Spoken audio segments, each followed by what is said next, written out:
Praise Lord, देवाची स्तुती असो। आज आपण वचनामध्ये बघणार आहोत, बायबलमध्ये दिलेलं आहे की स्वर्गामध्ये पती पत्नीचं नातं नाही। आज वचनाद्वारे आपण शिकणार आहोत का देवाचं वचन आम्हाला काय शिकवत आहे। आज जगामध्ये बऱ्याच ठिकाणी घटस्फोट सारख्या अनेक केसेस चालू आहेत। पती पत्नीमध्ये प्रेम नाहीये, संसार टिकत नाहीये, पत्नीला पती नको आहे। बऱ्याचदा पत्नीला असं बोलावं लागतं की माझं नशीब फुटकं आहे म्हणून मला असा नवरा मिळाला, किंवा माझ्या नवऱ्यामुळे माझं जीवन बर्बाद झालं।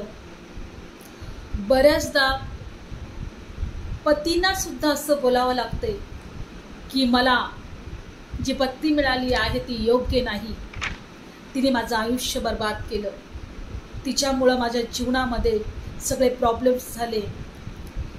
आज जर आपण विचार केला तर अनेक ठिकाणामध्ये पती पत्नीमध्ये पटत नाही, संसार उद्ध्वस्त झालेले आहेत, घटस्फोटचे प्रमाण वाढलेले आहेत। आणि बायबल आपल्याला स्पष्ट सांगत आहे की घटस्फोट घेऊ नका, पती पत्नीने वेगळे होऊ नका। पण आज आपला हा विषय नाही, तर आज जो विषय आम्ही घेतलेला आहे ते हे की स्वर्गामध्ये पती पत्नी हे नातं नाही। होऊ शकतं बऱ्याच जणांना हे माहीत असेल, किंवा बऱ्याच जणांना जे लोक बायबल सहसा वाचत नाही किंवा ह्या गोष्टीपासून अज्ञान असतील, कारण की आज आम्हाला बऱ्याचदा असं ज्ञान असतं काही लोकांना, किंवा आमच्याकडे असं अज्ञान आहे का मेल्यानंतर किंवा 7 जन्मापर्यंत हाच पती किंवा हीच पत्नी मनुष्याला मिळते। आणि म्हणून जर तुम्ही प्रभू येशूवर विश्वास ठेवत असाल, जर प्रभू येशू मेला आणि पुन्हा जिवंत झाला आणि आजही तो जिवंत आहे, जर तुम्ही पुनरुत्थानावर विश्वास ठेवत असाल तर हे वचन तुमच्यासाठी आहे। बायबलमध्ये दिलेलं आहे की प्रभू येशू ख्रिस्ताला सदुकी लोकांनी त्याची परीक्षा पाहण्यासाठी एक प्रश्न विचारण्यात आला, कारण सदुकी लोक जे होते ते मेलेल्यांचं पुन्हा पुनरुत्थान होईल असा ते विश्वास ठेवत नव्हते। आणि म्हणून बायबलमध्ये दिलेलं आहे की ते प्रभू येशू ख्रिस्ताकडे एक प्रश्न घेऊन आले। काय प्रश्न घेऊन आले हे वचनामध्ये आपण पाहणार आहोत। मार्क शुभवर्तमान 12 अध्याय आणि 18 वचन। मग पुनरुत्थान नाही असे म्हणणारे सदुकी यांनी त्याच्याकडे येऊन त्याला विचारले। ते म्हणाले, हे गुरु, मोशेने आमच्याकरता असे लिहिले आहे की जर कोणा मनुष्याचा भाऊ मेला आणि त्याची बायको जिवंत राहिली आणि त्याला मूलबाळ नसले तर त्याच्या भावाने त्याच्या बायकोशी विवाह करून आपल्या भावासाठी संतती वाढवावी। तर कोणी 7 भाऊ होते आणि पहिल्यांदा बायको केली व तो संतती रस्ता मेला, दुसऱ्याने ती बायको करून घेतली, संतती रस्ता मेला, तिसराही तसाच मेला, याप्रमाणे 7ंचीही काहीही संतती राहिली नाही।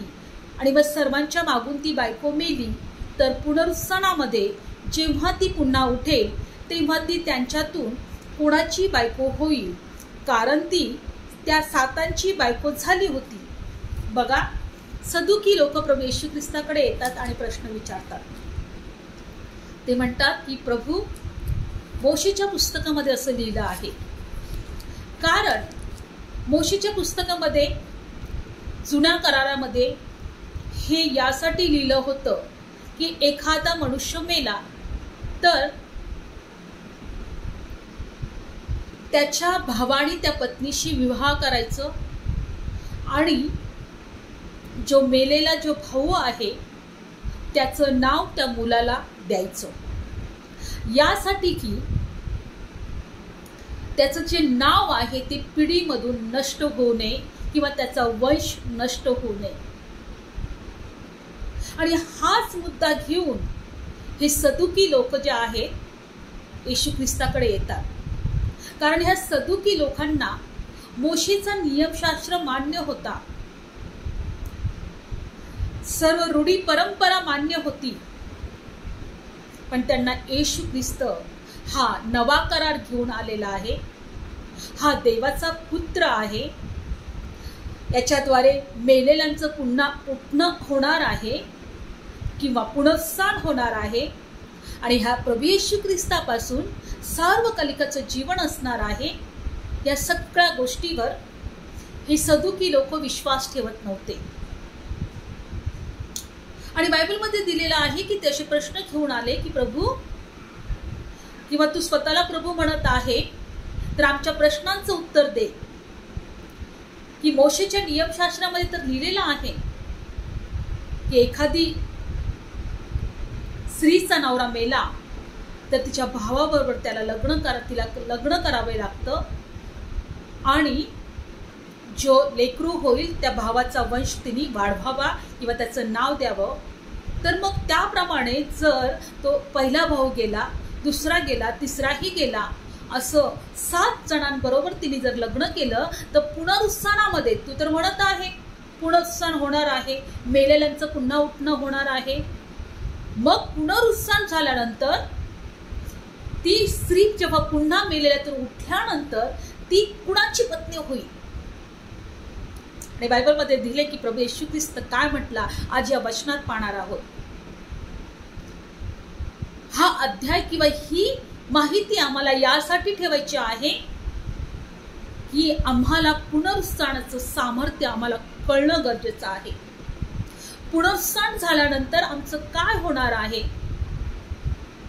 पुनरुत्थान झाल्यानंतर आम्ही कुठे असणार आहोत, मेलेल्यातून पुन्हा उठल्यानंतर आमच्यासाठी देवाची काय योजना आहे, ह्या गोष्टी जर आम्ही जाणून घेतल्या तर आमच्या या आयुष्यामध्ये आम्ही देवाकडे प्रार्थना करू, देवाच्या उपस्थितीमध्ये राहू आणि पुनरुत्थान झालेलं जे जीवन आहे किती आशीर्वादित आहे ते मिळवण्यासाठी आम्ही प्रयत्न करू. Praise Lord. माझा विश्वास आहे की हे वचन ऐकल्यानंतर अनेक पत्नी ज्या आपल्या नवऱ्याला कंटाळलेल्या आहेत, आपल्या संसाराला कंटाळलेल्या आहेत, कदाचित त्या म्हणत असतील की का माझं हे जीवन, हे स्त्रीचं जन्म मला मिळालं, किंवा अनेक पती असं म्हणत असतील की का ही बाई माझ्या नशिबात आली. पण त्यांना सर्वांना जेव्हा हे वचन कळेल का देवाकडे आमच्यासाठी काय योजना आहे, तुम्ही देवाकडचं जीवन आहे ते मिळवायला जाताल किंवा देवाकडच्या जीवनाकडे तुम्ही लक्ष द्याल. Praise Lord. बघा बायबलमध्ये दिले प्रभू येशू ख्रिस्ताने काय प्रश्न केला. आपण लूक शुभवर्तमान 20 अध्यायामध्ये पाहूया. लूक शुभवर्तमान 20 अध्याय आणि 34 वचन. तेव्हा येशूने त्यांना म्हटले, या काळाचे मुलगे, सध्याचा काळ चालू आहे पृथ्वीवरचा काळ, या काळाचे मुलगे लग्न करून घेतात, लग्न करून दिले जातात. 35 वचन. परंतु ते युग, हालेलुया, प्रेज लॉर्ड, परंतु ते युग, बघा पुढच्या वचनात काय दिलेलं आहे, मेलेल्यातून पुन्हा उठवणे ही मिळवायला जे योग्य ठरतील, मेलेल्यातून पुन्हा उठवणे हे मिळवायला जे योग्य ठरतील ते लग्न करून घेत नाही, लग्न करून दिले जात नाही. पण त्या अगोदर प्रभू येशू ख्रिस्त त्यांना हे म्हटला की तुम्हाला देवाचं सामर्थ्य आणि देवाचं ज्ञान नाही म्हणून तुम्ही असं म्हणता. काढू ते वचन मार्क शुभवर्तमान 12 अध्यायमध्ये आणि 24 वचन. येशूने त्यांना म्हटले, तुम्ही शास्त्रलेख व देवाचे सामर्थ्य ही जाणत नाही, यामुळे तुम्ही चुकता की नाही, तुम्ही शास्त्रले व देवाचं सामर्थ्य तुम्ही जाणत नाही, यामुळे तुम्ही चुकता की नाही.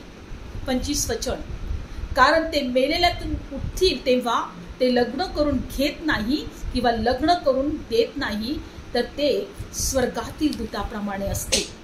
Praise Lord. बघा, तेच वचन लूक शुभवर्तमान 20 अध्यायामध्ये आणि 35 वचनामध्ये, परंतु ते युग व मेलेल्यातून पुन्हा उठणे ते मिळवायला जे योग्य ठरतील ते लग्न करून घेत नाही, लग्न करून दिले जात नाही.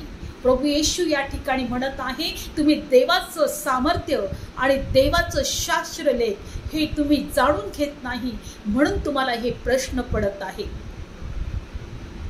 आणि प्रभू येशू म्हणत आहे की हे युग, या काळाचे मुलगे लग्न करून घेतात, केले जातात, परंतु ते युग, येणारं युग, देवाचं युग, ते युग जे आहे ते बायबलमध्ये दिलेलं आहे की जेव्हा ते मेलेल्यातून पुन्हा उठवणे हे मिळवायला जे योग्य ठरतील.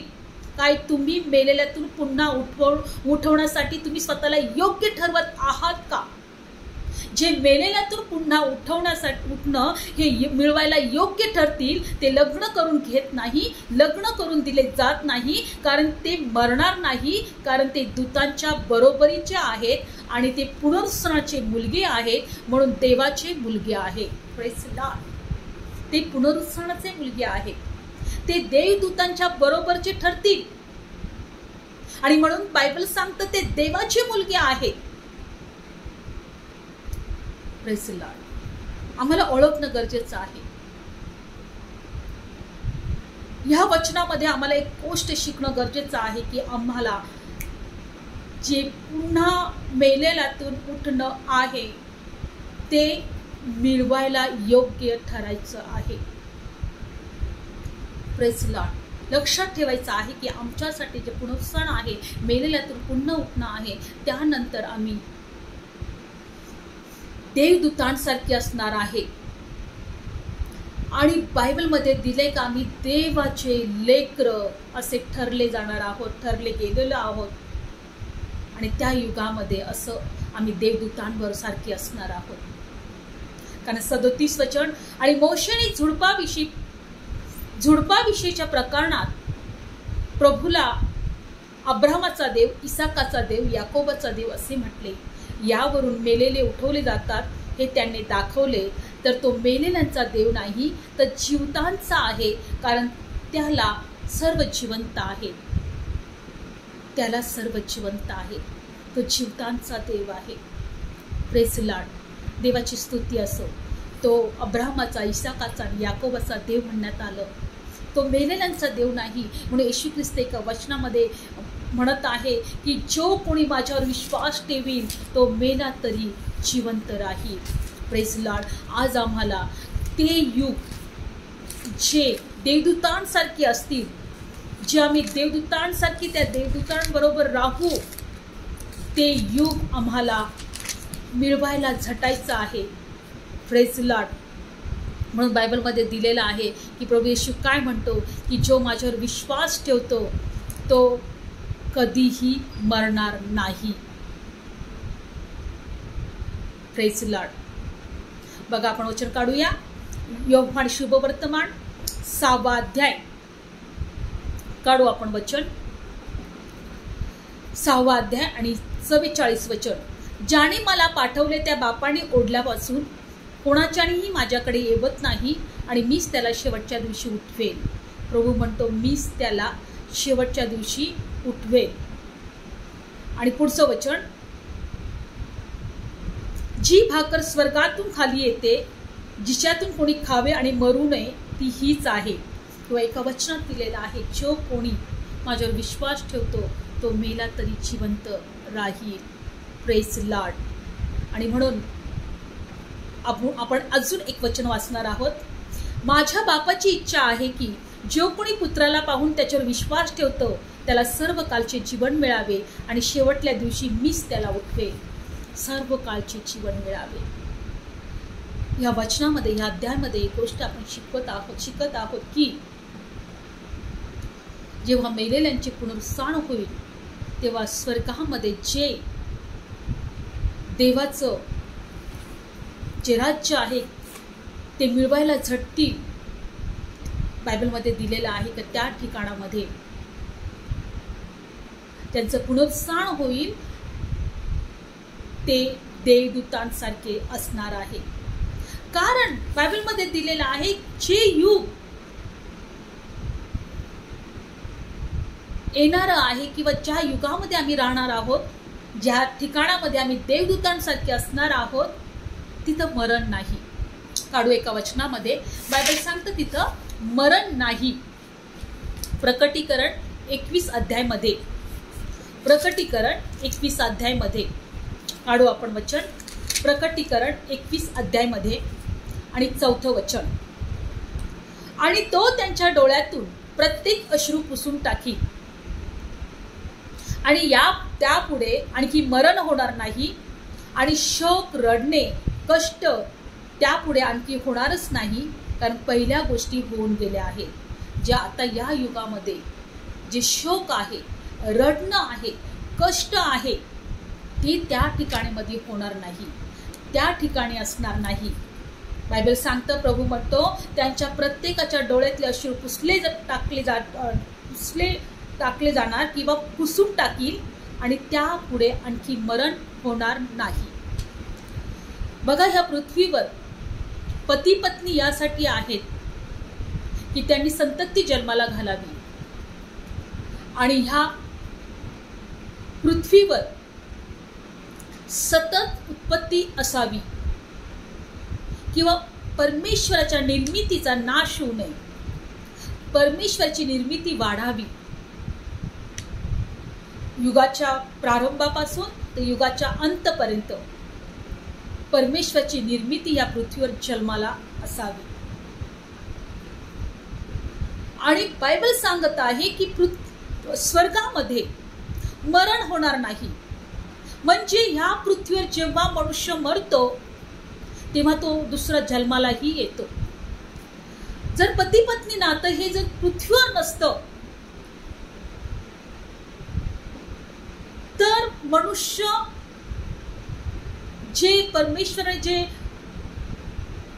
स्त्री पुरुषाला निर्माण केल्यानंतर संपूर्ण पृथ्वीवर निर्मिती, परमेश्वराची उत्पत्ती वाढली नसती, मनुष्य निर्माण झाले नसते किंवा जन्माला आले नसते. आणि जो आशीर्वाद परमेश्वराने आदामाने हवेला दिला की संपूर्ण पृथ्वी व्यापून टाका, फलद्रूप व्हा, परमेश्वरची हीच इच्छा होती की संपूर्ण पृथ्वीवर मनुष्य संतानाने ती संपूर्ण पृथ्वी व्यापून टाकावी. तिथं जन्म आहे आणि मृत्यूही आहे. आणि मनुष्य ह्या पृथ्वीवर परमेश्वराने यासाठी निर्माण केलं कारण ते सार्वकालिकाचं जे तारण आहे ते पृथ्वीवर आहे आणि ते आपण मिळवावं असं बायबलमध्ये दिलेलं आहे. आणि म्हणून बायबल सांगतं की उत्पत्ती आपलं काढूया प्रेसिडांच्या कृत्यामध्ये की पृथ्वीवर बायबल सांगतं की येशू ख्रिस्ताशिवाय कोणत्याही नावामध्ये तारण नाही. प्रेसित काढूया आपण प्रेसिडांचं पुस्तक 17वा अध्याय काढू आपण वचन.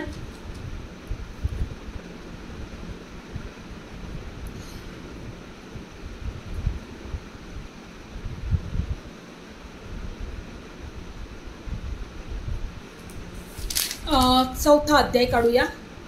प्रेसित 4था अध्याय ही बायबलमध्ये दिलेलं आहे की असं कोणतंही नाव नाही. 4था अध्याय प्रेसित 4था अध्याय 12 वचन. तारण दुसऱ्या कोणामध्ये नाही जेणेकरून आपले तारण होईल असे दुसरे कोणतेही नाव आकाशाखाली मनुष्यामध्ये नाही. आकाशाखाली म्हणजे पृथ्वीवर ज्या नावामध्ये तारण होईल असं कोणतंही नाव या आकाशाखाली म्हणजे पृथ्वीवर येशू शिवाय नाही. यासाठी की मनुष्याची उत्पत्ती व्हावी, निर्मिती व्हावी, मनुष्य जन्माला यावं, मनुष्याची संतती वाढवावी, सर्व पृथ्वी व्यापून टाकावी आणि येशू ख्रिस्ताच्या नावाने मनुष्याचं तारण व्हावं, ते सार्वकालिकाचं जीवन मिळावं, ही परमेश्वरची योजना होती. आणि म्हणून आपण एक वचन काढूया. प्रेषितांचं कृत्य 17वा अध्याय आणि 26 वचन. त्याने एकापासूनच मनुष्याची सर्व राष्ट्रे पृथ्वीच्या साऱ्या पाठीवर राहण्यासाठी केली. त्यांचे नेमलेले समय, त्यांच्या वस्तीच्या सीमा त्याने पूर्वीच नेमून ठेवल्या, यासाठी की त्यांनी देवाचा शोध करावा, म्हणजे चाचपत कसे तरी त्याला मिळवून घ्यावे. तरी तो आपला एकापासूनही दूर नाही. एका मनुष्यापासून त्याने, बायबल सांगतं की मनुष्याची सर्व राष्ट्र पृथ्वीच्या साऱ्या पाठीवर राहण्यासाठी केली. मनुष्याचे सर्व राष्ट्र पृथ्वीच्या पाठीवर राहण्यासाठी केली. त्यांचे समय, नेमलेले समय, वस्तीच्या सीमा पूर्वीच त्यांनी ठरवल्या, यासाठी की चाचपत कसे का होईना त्याने देवाला प्राप्त करावं, देवाला मिळवावं, कारण देव जीवन आहे. Praise Lord. देव जीवन आहे, जीवन देव आहे आणि ते देवाच्या वचनात आहे. आज आपण एकच गोष्ट बघत आहोत, तर स्वर्गामध्ये जन्म नाही आणि मृत्यूही नाही, तिथे मरण होणार नाही. आणि स्त्री पुरुष किंवा पती पत्नीचं नातं यासाठीच परमेश्वराने घडवून आणलं, कारण त्यांच्यापासून संतती व्हावी आणि पृथ्वीवर सर्व पृथ्वी व्यापून टाकावी. आणि परमेश्वराने जी मनुष्यासाठी जी योजना आखलेली आहे सार्वकालिक जीवनाची, ती देवाला चाचपत शोधावा आणि प्राप्त करून घ्यावी. म्हणून जे पुनरुत्थानामध्ये उठले जाणार आहे किंवा योग्य पुनरुत्थान मिळवायला जे मिळवणार आहे, बायबल सांगतं की ती पुनरुत्थानामध्ये उठल्यानंतर ते लग्न करून घेणार नाही, लग्न करणार नाही, तर ते देवदूतांसारखे असणार आहे. आणि म्हणून या वचनामध्ये आपण पाहिलं की स्वर्गामध्ये पती पत्नीचं नातं नाही. पती पत्नीचं नातं ह्या जगामध्ये यासाठी आहे की त्यांच्याद्वारे संपूर्ण पृथ्वी व्यापली जावी किंवा संतती देवाची वाढावी, देवाची निर्मिती वाढावी आणि त्यांनी देवाचं जीवन प्राप्त करावं. तेव्हा देवाच्या लेकरांनो, जे तुम्ही ऐकत आहात, जे कोणी पती असणार, पत्नी असणार, तर देवाकडे तुमच्यासाठी खूप मोठी योजना आहे. आज पृथ्वीवर आम्ही खूप कमी काळ आहोत, वाफेसारखे आहोत. 50, 60, 70, 80, 90 किंवा जास्तीत जास्त 120 वर्ष बायबल सांगतो. पण आता 100च्या आत किंवा 100च्या थोडेफार जास्त मागे पुढे होऊ शकतं. पण आमच्यासाठी पुनरुत्थानानंतर, मेलेल्यातून पुन्हा उठणं होईल, त्यानंतर आम्ही देवदूतांसारखे असणार आहोत. तिथे शोक नाही, रडणं नाही, सर्व अश्रू पुसले जाणार आहे, कष्ट नाही, तिथे देवदूतांसारखे असणार आहोत. काय तुम्ही या जीवनावर, या तारणावर, या सार्वकालिक जीवनावर विश्वास ठेवत आहात? तर माझ्या मागे एक प्रार्थना म्हणा, प्रभू येशू, मी तुझ्यावर विश्वास ठेवतो, तू देवाचा पुत्र आहे. प्रभू येशू, माझ्या अपराधांची क्षमा कर, तुझ्या पवित्र रक्ताने मला शुद्ध कर. मी विश्वास ठेवतो तू माझ्या अपराधांसाठी मरणाच्या हाती दिला गेला, मला नीतिमान ठरवण्यासाठी तिसऱ्या दिवशी पुन्हा उठला. प्रभू येशू, तुझ्या तिसऱ्या दिवशी पुन्हा उठण्याच्याद्वारे मी नीतिमान ठरवलेलं आहे. हे प्रभू, माझ्या सर्व अपराधांची क्षमा कर, तुझ्या रक्ताने मला शुद्ध कर. मी तुला माझा तारणारा म्हणून स्वीकारतो. माझ्या हृदयात ये, माझ्या जीवनात ये. प्रभू येशू, मी तुझ्यावर विश्वास ठेवतो. प्रभू येशूच्या नावात ही प्रार्थना करतो. आमेन. Praise Lord. जेव्हा तुम्ही येशूवर विश्वास ठेवून येशूला आपला तारणारा म्हणून स्वीकाराल, तर आमच्या सर्व अपराधांची क्षमा होईल आणि आम्हाला देवाचं जे जीवन आहे, सार्वकालिक जीवन, ते प्राप्त होईल, जे देवदूतांसारखं असेल. तर या सर्व वचनाद्वारे देव तुम्हाला आशीर्वादित करो. Praise Lord.